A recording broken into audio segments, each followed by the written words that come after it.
तेच आहे, काही वेगळं नाही आहे. आणि मला लोक अपक्ष याच्यासाठी निवडून देतं का तू बोलला तरी पाहिजे, कारण सगळे पक्षासाठी बोलतोय. मला तर शेतकऱ्यासाठी बोलायला लागेल का मी अध्यक्ष महोदय.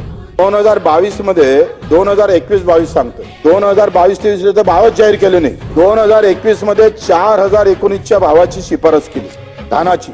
4000, 15% नफा दर. भास्करराव तुमच्या भागात धान होते आणि इकडे गडचिरोलीला होते. सगळे कोकणी लोक आहे बिचारे, सगळे शेतकरी प्रचंड मेहनत करतोय. टोंगायभर पाणी जेव्हा पाय जमिनीत जातं तेव्हा ते धान उत्पादन होतंय. 4019 केंद्राने जाहीर काय केलं, 1940, 1940 कितीचा फरक आहे? 2000चा फरक आहे अध्यक्ष महोदय. तुरीचे भाव 6750 आणि केंद्राने जाहीर केले 5000. 1700 रुपयाचा फरक आहे अध्यक्ष महोदय. एका क्विंटल मागे 1700, एका एकरामध्ये 10 क्विंटल तूर पकडली तर आम्ही जर पकडलं अध्यक्ष महोदय तर 20,000चं नुकसान झालं. 6000 तुम्ही सन्मान निधी का देताय? काय गरज आहे भीक द्यायची? आमची